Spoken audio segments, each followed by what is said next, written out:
Having a problem with the internet. Is there a magic potion here?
Good morning, everybody.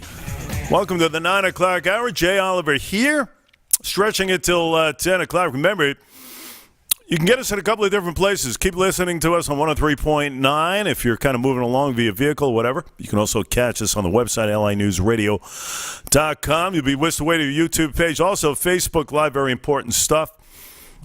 And very happy to be part of this 9 to 10 hour in the visual sense. Why don't you say we get kicked off right away on this Tuesday morning as we welcome him. One of our staples as far as the radio business is concerned is named Peter King. He's a congressional individual from District Number 2, Homeland Security Committee, the whole 9 yards, chairman, terrorism, counterterrorism. He is the know-it-all in that regard. We welcome him. First time, by the way, 9 to 10 hour. Congressman, how are you, sir? Okay, you're really expanding. There you go. Great to be with you, Jay. How are you? And it's all because of individuals like you. You have certainly made us as prominent as could be, thus the expansion. Great to have you here. And, I want to get started right away, Congressman, regarding North Korea, because it's becoming a problem. I look at this. I was thinking about this morning in the drive-in, Kim Jong-un. He's almost like the little kid at home who would always go to the cookie jar when mommy says, you know what? No more. We're going to have dinner in a couple of minutes. But he keeps going back to that cookie jar. This is a guy who has constantly got a little slap in the wrist. At what phase are we in now, according to you, are we in as far as, you know what, no more slaps in the wrist? Now the belt comes off, so to speak.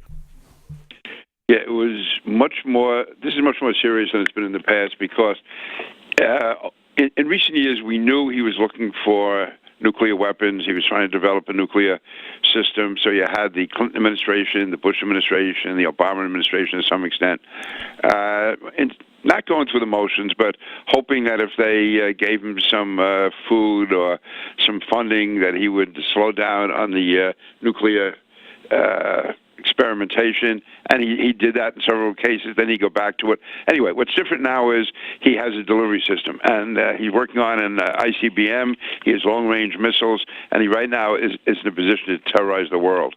So really, something has to be done soon, and that's why there's so much effort to get China involved, because China in the past sort of enjoyed it to an extent that North Korea was taunting the U.S., creating problems for us. But now China realizes that if, God forbid, there is a nuclear war or any type of nuclear threat, China will be in the middle of it because they are right next door to North Korea. So it's now in China's interest to prevent North Korea from being able to launch these nuclear missiles. So this is serious stuff, and that's why I think you're seeing China getting so actively engaged here. Now, whether they'll stay engaged or not, we don't know. That's why I think President Trump, by firing off the rockets into the Tomahawk missiles into Syria, the dropping of that mother of all bombs in Afghanistan. Yeah. Why that? I think that has sent a signal to China, also to some extent to North Korea. But anyway, these are tough times. Now, do you believe there was a British official who said, you know what, just wasn't by coincidence that recent missile fired up by North Korea failed? Maybe there was some sort of interference within U.S. technology. Do you believe we actually had altered that situation? I really can't comment on that. I'm on the Intelligence Committee, and I can't comment on that. But that's as far as I can go. All right, let's move on to Syria. Obviously, missiles launched. Haven't spoke to you during that event. And, listen, we know he's a problem, talking about Bashar al-Assad. The question is who's worse?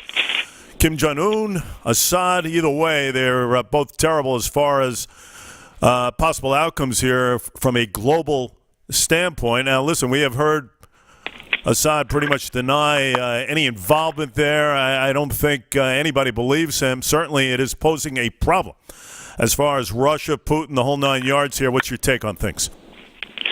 Yeah, I think, first of all, we have to assume and accept that Assad did use chemical weapons. I mean, the fact that nobody is coming to his defense other than Putin and North Korea, none of the countries in the region. So I am accepting the fact that he used them. I think President Trump did the right thing. The reason I say that is, if nothing else, just to preserve his status quo. You can't allow chemical weapons to be used unchecked. That was a mistake that President Obama made back in 2013. That had to be made clear that all bets are off if he continues to use chemical weapons. If President Trump had not responded, it would have sent a very, very poor signal or no signal at all. And so, in any event, no, I think there was. I'm confident that President Trump did exactly the right thing. Again, this is not going to win a war. It's not going to end a war, but it sends a signal and it puts us going in the right direction. And it does show the world that we definitely do have a different president, a new president. I think it's for the better. People may disagree, but this is not going to be a president who agonizes. He's not going to be a president who is apologizing for America. He's a president who, once he decides that what has to be done, is going to do it, and not send it out to 20 different committees and then water it down. And, boy, wouldn't you like to be a fly on the wall in the Kremlin, Congressman King, just to kind of see the expressions of Vladimir Putin? I mean, listen, he has not had to deal with this type of U.S. reaction all during the last 8 years or so. New president in place, flexing his muscle, a lot of words, a lot of tweets, we know it. But can you imagine just reaction from Putin these days? Putin had to be taken back. He had to realize that this is definitely a new world. This is a totally different president. I think if President Trump had come in after President Bush, that would have been one thing. But coming in after President Obama, it's such a stark difference. In some ways, it was easier for Donald Trump to make his point because he's so different from President Obama, not just in policy, which is significant, but also just in tone and attitude. The fact that he is, so willing to take necessary action and do it unapologetically is so different from President Obama. So no, if I would say that Putin was really shaken by this and realizing that, hey, this is a whole new ball game right now. This is serious business, and that President Trump is a totally different breed, totally different type, totally different president than what's gone before him. Certainly, Russian historians can think back to the days of, George W. Bush flexed his muscles. Also, you can even go back further than that with Ronald Reagan. Certainly something to keep in mind if you're the Kremlin. Yeah, they have to realize that. This is, and also, Putin, obviously, it's a nuclear power, and but on the other hand, I understand their economy is barely that of the state of Texas. So Russia is not in our league at all, and not that we should be pushing Russia around, not that we should be overplaying our hand, but on the other hand, we can't be letting Russia advancing the way it has, keep advancing the way it has over the last 6 or 7 years, whether it's Ukraine, whether it's Syria, whether it's Crimea. This is... Russia has to be told, and a signal has to be sent that it has to abide by international rules, and it can't be carrying out aggression the way it has, and it's not going to be able to extend itself unchecked into the Middle East.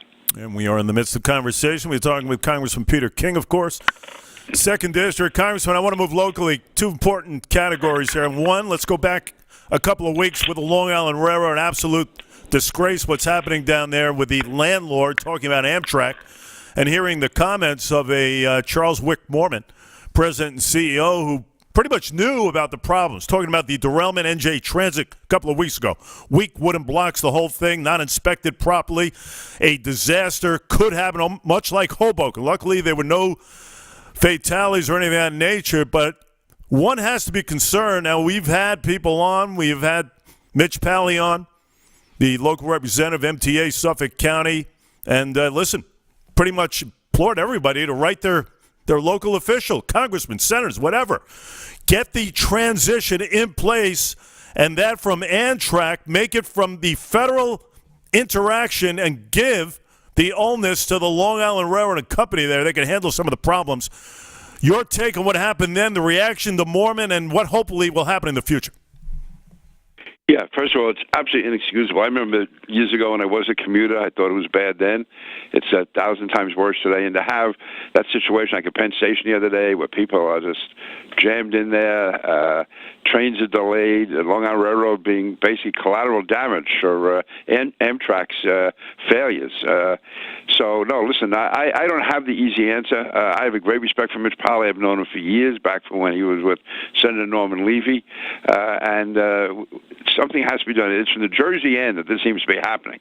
And yet it's impacting the entire New York, Long Island metropolitan area. So I look forward to sit down with Mitch Pally. I look forward to working with the Transportation Committee in Congress to see what we can do at the federal level to, to break this loose. I mean, do we have to hear about a third rail going out and everything else? I mean, it's just an absolute disaster. And the one thing you don't want is a true disaster to happen. That's why I think a lot of people are up in arms.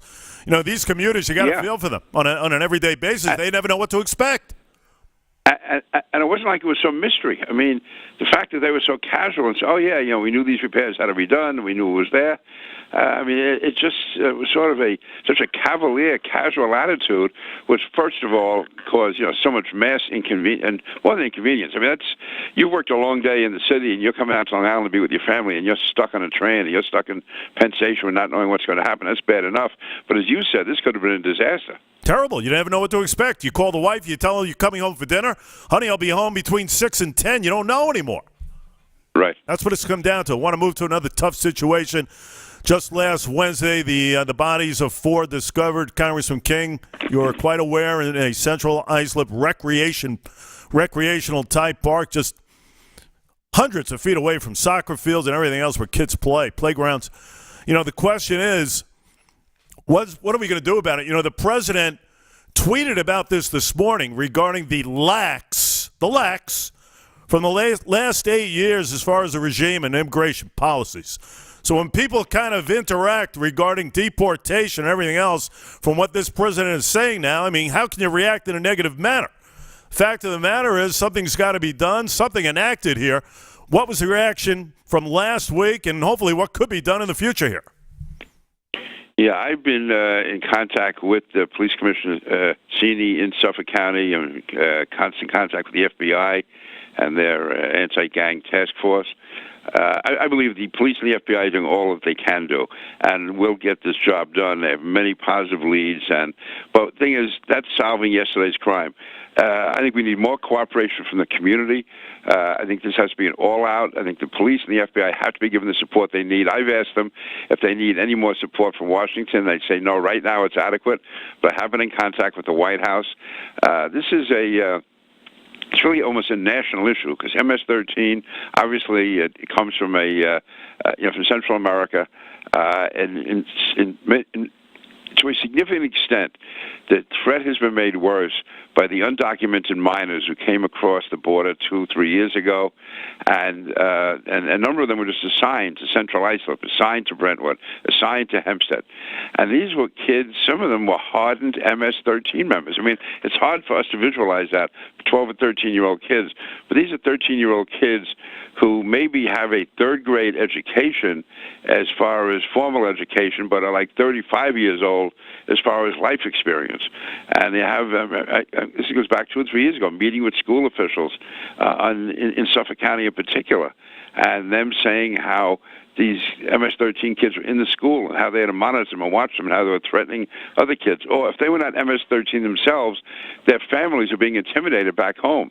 And the kids were being told unless they carried out MS-13 activities that their families would be killed, back in their native country. So this is a terrible threat. It's horrible. I can't imagine sending your child to a school. It's one thing, the average family worries about bullying.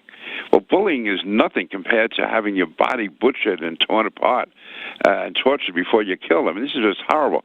So anyway, this has to get full-scale effort. I'm, again, in contact with the police, with the FBI, with the certain community leaders. I'll be doing whatever I can. I'm not going to be getting involved as far as interfering. The worst thing is a politician somehow going around, making believe he's a detective or an investigator. But I've told him I have my full support. I'll be meeting with people in the community. And we have to stay on this continually and also support what President Trump is trying to do about removing illegal immigrants from the community who are guilty of antisocial behavior, of criminal behavior. That type of cooperation will go a long way toward resolving this issue. There's no silver bullet here, but we have to stand together and work together and not find reasons to disagree, but reasons why we can stand together united. Now, I get that, and certainly a lot of people feel, Congressman King, that intervention is needed, and that in a federal level. Now, we spoke to an individual who was involved in the gang task force going back 15 years or so, dismantled at the time. So it's almost like starting over again. Had a problem with the chief, had a problem possibly with the county executive and decision-making here. Problem really lies in the fact that it's in its embryonic stages as far as starting up again, talking about task force and everything else. Big question I have for you is, I'll ask you this outright. Is the local law enforcement underwater here? Is it over their heads, the water over their heads as far as this situation is concerned? Do you have confidence in the local law enforcement? I am confident. I'm confident that Commissioner Cini and the Suffolk Police can get it done. I am very confident in the FBI. And you're right, there were issues between the task force and Suffolk Police going back several years ago. Right now, they're working together seamlessly. I speak to them from both ends, and they don't coordinate their conversations. These are separate conversations I have, separate discussions with them. Both are telling me that there is absolute cooperation. And I've said if you need anything else at all from the federal government as far as resources, to please let me know, because I know how important this issue is to President Trump. And people will have a hard time accepting this, people who just don't like Donald Trump. But not only is he opposed to the violence and really offended and outraged by the violence, but he also wants to ultimately find a resolution on the illegal immigration issue. And he realizes not everyone can be deported. So he wants to get the illegals who have committed crimes, get them removed from the country, secure the border, but he also does want to work out an immigration system that works. But none of that can be done if we have this MS-13 activity going on. And again, just the thought of kids being subjected to that type of terror in their formative years is absolutely, to me, it's disgraceful. All right, got about 90 seconds left. Every time we talk, I always give you the floor regarding the Mets. Now, let's face it. Yankees are red hot. They're taking the back pages now. 8 in a row. Did I say that? 8 in a row. Big question for you is disaster in Miami over the weekend. Now, you got to blame Terry Collins for some of the mess. What was your take over the weekend's disaster in Miami? Well, first of all, the Yankee fans should enjoy it now because it's not going to last long. That's just their. We shall see. But as far as the Mets, they could have won all 4 games in Miami. I think it showed several things. One, the fact that Familia was out. That showed how needed he was, how worn out the bullpen got. Secondly, with Jose Reyes, I mean, this has gone beyond just a slump. I mean, he's. Where's the bat? You're really what now? 10, 12 games into the season and you're hitting under 100. They're going to have to look at him very carefully. I hope they can find a way to get Conforto in the lineup. The guy is really playing well. And then you have to worry, though, about, Syndergaard with the finger, and is Zach Wheeler really back? I mean, if everything clicks for the Mets, they should definitely win the pennant. I'd say definitely win the pennant. But whether or not it does click is going to depend on getting it done. And I like Terry Collins. I know people say he should have kept DeGrom in the other night, but on the other hand, if DeGrom had gotten hit, like remember, he left Matt Harvey in the playoff. People still criticize him for that. So he's in the spot no matter what you do and something like that. If it works, you're a genius. If it doesn't, you didn't know what you were doing. So always a pleasure to talk with you on all subjects. We'll talk to you soon. Jay, thank you. Bye now. Let's go, Mets. Okay. 9:25. We'll take a short break and come back after these words.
And welcome back, ladies and gentlemen. You are listening to the expanded edition these days. That's right. We're on until 10, every day on LI and the AM 103.9, LI News Radio. Also, you can catch us on a visual sense. Just go to linewsradio.com. Whisk away to YouTube as well as Facebook Live and hopefully other channels coming up in the near future. You just heard from Congressman Peter King.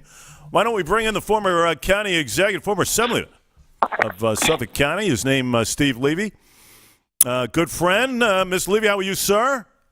Great, Jay. Thanks. Wonderful to be with you. Great to have you here. And, of course, Steve, a lot of the conversation of recent nature, as you can imagine, is what took place in Central Islip. You know, we saw the photo op from the Suffolk County Police Commissioner just about a month ago, the SWAT team, the helicopter, the canines, the recruits, the whole 9 yards. You know, it's grace to boast and everything else regarding incarceration of individuals involved with those teenage girls back in September, talking about the Cuevas Mickens situations. But all in all, you know, it takes another disaster like what happened last Wednesday, the findings of those 4 bodies to kind of bring us back to play again. What was the reaction on your end? Well, it's just so tragic, you know, and it's really been so many things that have led up to this. You know, I still reflect upon the awful decision that was made in 2012 to disband the anti-gang task force that I had put together in my administration. It was very, very successful in working with the FBI and the federal government to get the kingpins, and we brought the gang violence down considerably. We had them under control. And then, you know, the decision by the new administration to disband that unit was, there's no other way to say it, it was a head scratcher. It was baffling, Jay. And, you know, it allowed them to reconstitute, that is the gangs. And, you know, it's unfortunate. I'm not saying that led to the murders, but it certainly made it harder for us to get these bad guys who did commit the murders. Fortunately, that policy has been reversed, but the damage was done. It was a terrible, one of the worst, if not the worst, policy decisions made on a county level in a generation. And I hope that is never repeated in the future. No question about it. We spoke about it yesterday as far as the detective who was on that gang task force way back, talking the early 2000s, Steve Levy, you know, the dismantling of the federal situation involved within that force. You know, whatever you want. You want to point fingers, former chief. You want to point fingers at the county executive for that action. You can make the case only because right now you're in the embryonic stages again, once again, of involving federal authorities. So that's where we are right now. You can make that case, though, Steve. Well, yeah, it's a policy decision. You know, it came from the top, and it was brutally bad decision. But fortunately, you know, it's been reversed, and now we have to concentrate on what do you do to go after this savage gang. And there's a bunch of things. I mean, one of the things is you've got to be very cooperative with the feds. I don't know why so many mayors and so many local officials are saying, oh, no, we're not going to work with the feds when it comes to immigration laws. We're not going to, you know, detain these criminal illegal aliens for the feds to come and get them. That's insanity. Why would you look at the ICE, the Immigration and Custom Enforcement folks, and the federal officials as your enemy? They're not the enemy. They're the good guys. They're trying to help you rid your streets of these gang members who are killing our kids. I mean, everything should be done to help them. That's why when the decision was made in 2014, by the current administration to say they're going to be less cooperative with the feds when it comes to detaining the criminal illegal aliens for deportation, there was another crazy move. Thankfully, you know, we have Sheriff DeMarco who said, I'm not going to stand for that, and has gotten that corrected. But, you know, 2 really bad policy decisions. Now, moving forward, you know, I think what they should be doing is looking at the concept of a gang registry so that, you know, the same way organized crime members cannot hang out with other members of organized crime, there should be that type of policy with gang members. And I started to develop that policy at the very tail end of my administration. I then left office, you know, new administration came in. They really didn't pursue it. I really think they should take another look at that and consider it. Because once you have a person convicted of gang violence, that you have a hook now to put them back in jail or to deport them if they are starting to hang out with other gang members. Hey, listen, you can make the case, a bit of a correlation with what's happening with the drug task forces and what the DAs are doing, Steve Levy, and the fact that, you know, these guys would be out in the street a year later right now if you tack on the charges, if a death involved, with either heroin or opiate abuse, stick them in for manslaughter, put them in an extra 6 to 7 years. Right now, they have to have that same mindset as far as what to do with these gangs. And remember that of the 13 gang members who were arrested in connection, after that big sweep in September, 10 of them were illegal aliens. 10 of them, at least one of them, had been deported in 2010 and snuck back into the country a few years later. There's no fear that once you're deported, if you come back, there's going to be any consequences. Kate's law, which is pending on the federal level, would give a mandatory sentence of 5 to 10 years if they were going to sneak back in. You've got to have that kind of accountability. But unfortunately, Congress won't get off its stuff. They're playing the politically correct game and won't pass that important law. Stop the nonsense, get that passed, and go aggressively after these gangs. That's what has to be done. We just spoke with Congressman Peter King regarding just that. And unless there is intervention of that kind, we're going to have the same problems. Absolutely. And, you got to scratch your head, Jay. Why are elected officials not jumping on board with this to make our community safer? Why? Because they want votes. They're trying to make happy these really crazy left-wing extremist groups like the Central American Refugee Center, the Jobs for Justice group, the Make the Way New York. These are really outlying, crazy left-wing groups that the media has made mainstream. And they oppose Kate's law. They oppose any kind of aggressive enforcement of our immigration laws. And as a result, you have these hardened criminal gang members who are roaming our streets rather than even being put in jail or deported once they're confiscated. And if we're going to listen to them, you are not protecting the people of these communities. You're hurting the people of these communities, most of whom are minority members of the community. It's really quite sad. No question, especially when you hear the talk all the time. Sanctuary city, not a sanctuary city. I think people are tired of this stuff, especially with what happened last week. Enough of the bickering of that nonsense. Get to the crux of the problem.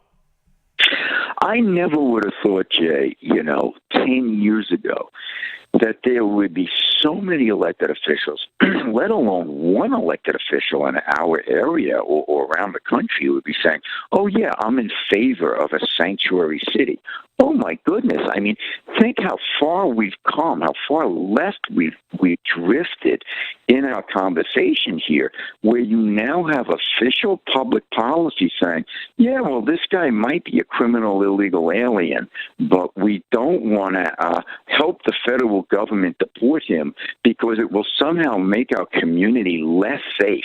It's mind-boggling. It's like saying, yes, the old military adage that we have to burn the village down in order to save the village. You're saying, what? It's like, these guys are saying, yeah, we have to let these criminal illegal aliens out back onto our street and not cooperate with the feds because that will somehow enhance relations with our police department and make us safer.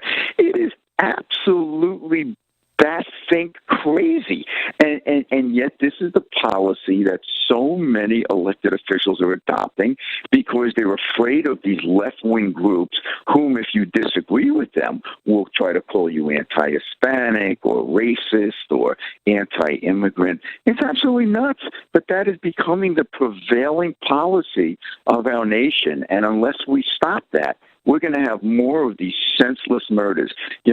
Every one of these individuals, whether it's Kate Steinle or, whether it's a person on Long Island or around the country, if they're killed by a person who shouldn't have been here in the first place, that's a murder that never should have happened in the first place. Of course, no murder should ever happen. But when they're preventable, if you just enforce your immigration law and our officials don't enforce it, shame on them. Another big problem, let's be real here. We're not talking just Brentwood. We're talking Central Islip, throw in Bayshore. The body in the Massapequa Reserve just a couple of weeks ago. You have Manorville. You have Wyandanch. It's not a one-stop shop here. There's in many areas here. Hempstead, Freeport, throw that in the mix. You got a real problem here. This thing is spreading. Something has to be done right away. Yeah, and it's not to say that, all of these murders are committed by illegal aliens or all of them are committed by MS-13. But we have seen the growth of MS-13 over the last several years, and many, many experts are equating that growth with the rise of the southern border avalanche of unaccompanied minor migrants who came into the country, really prompted by President Obama's policies that really, sent out the message that if you're an unaccompanied minor and you put your foot on American soil, you'll stay here. And, these folks weren't vetted. There were hundreds of thousands of them. 2,000 to 3,500 were settled here in New York, came without parents, without any adult. And what happens? MS-13 becomes their family, gives them protection, gives them support, buys them cell phones, and you've seen this tremendous swelling of the MS-13 population around the country and here on Long Island as well. So bad policy has bad consequences when it comes to actual results. And that's what we've seen here. Talking with Steve Levy, former county executive right here in Suffolk County, former assemblyman as well. Steve, before we let you go, be remiss not to bring up the latest of capital plans by the current county executive. Obviously, a lot of dollars in place. You have a deficit, a big-time deficit here. We know that. Both counties, let's be fair, but a lot of money now with the sewage districts and everything else, Southwest Sewer District. Let's face it, a lot of projects in place, a lot of dollars being sorted out here. What was the reaction here as far as the latest plans? Yeah, I haven't seen all the details yet. I read the media report on it. I would say this. Be on the lookout for this one regarding the Southwest Sewer District, Jay. There is a lawsuit presently pending by some Southwest Sewer District residents who state that the present administration has been improperly taxing them for the last several years. What happened is that there was money that was being spent by these residents to pay off the Southwest District bonds, about, a tremendous amount of millions of dollars every year. But that bond was paid off in 2011. And since then, they've continued to collect that money as though the bond wasn't paid off. So you got this huge surplus there. Now, the question is, are they using that surplus for other things? If these plaintiffs win that lawsuit, they're going to be entitled to get all of that money paid back to them. So then the question is, where is the county going to come up with that money to pay them back? And where are they going to have the money for the Southwest Sewer District, for the outflow pipe, and for many of the other things that they were banking on using that money for? So it's going to be a very, very interesting question. The media really hasn't covered it very closely, but watch out for that lawsuit. Look into it. And if those plaintiffs win, the county's going to be in a heap more trouble than they are even now. That's just the word to the wise. Very interesting caveat, which leads me the last point here regarding the governor's state budget. You can make the point Long Island school districts are sitting pretty here, but a little bit of a caveat there as well from a federal standpoint. A lot of those dollars could be reduced depending. What was your take on that? Are we going fully gaga here regarding this budget and what it means for Long Island school districts?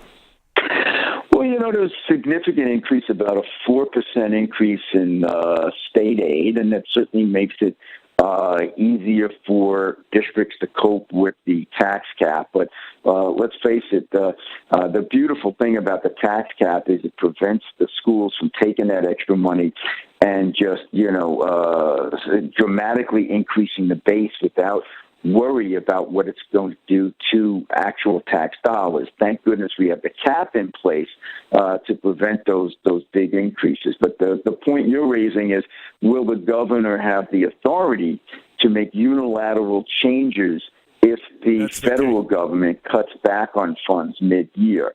His thought is that the legislature wouldn't have the moxie to actually make the cuts necessary. He wants to have that authority. It's going to be a big battle royal if it ever comes to that. So stay tuned. And one more thing. Are we completely to go nuts regarding free college tuition based on income levels and everything else. I mean, let's face it. We know it was a photo op way back. We know it was setting oneself up for 2020. You have Bernie Sanders to your left. You're putting this statement out here, but let's face it.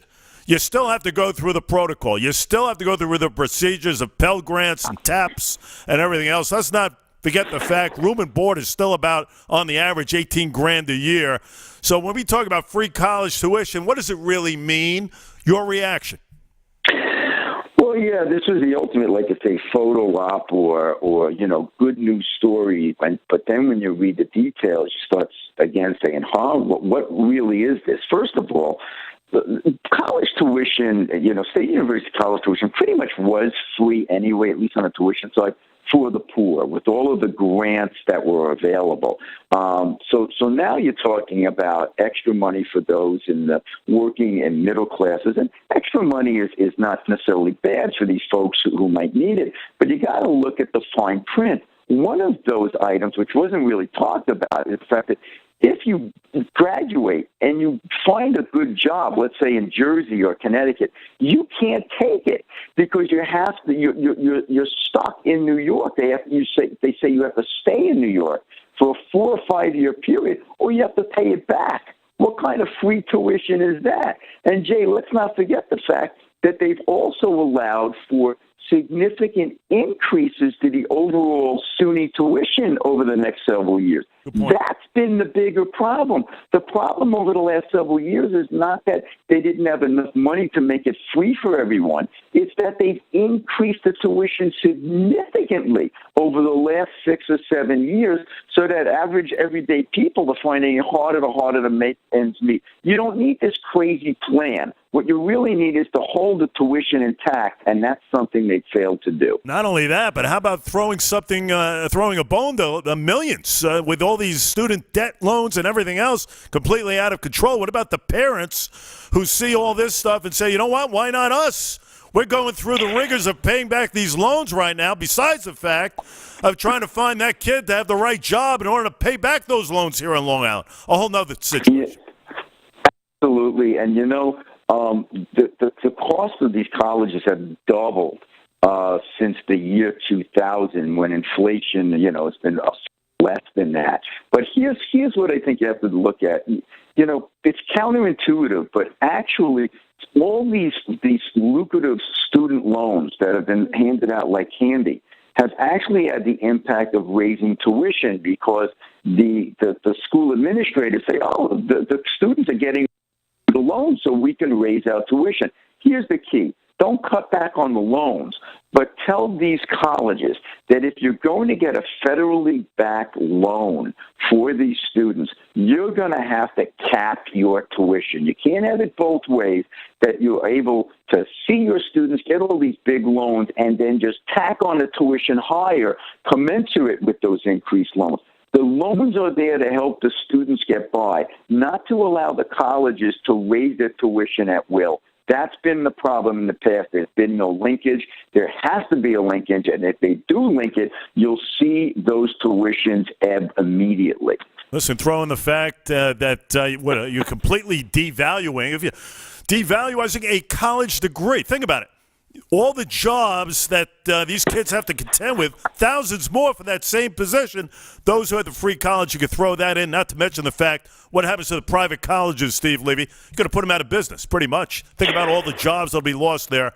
On that note, sir, we have to head out of here. It's been a pleasure. Thank you, Jay. Always a pleasure indeed. I hope to come back soon on your show. We'll talk to you soon. Steve Levy, ladies and gentlemen. Thank you, my friend. Take care. Bye-bye. Former county executive, former assemblyman. You're listening to LI in the AM. Folks, tune us in. We're not off the air at 9. We go to just about now, 10 of 10. 103.9 WRCN, LI News Radio, of course, linewsradio.com with all the situations involved in a visual sense. We'll do it again tomorrow. Have a great day, everybody.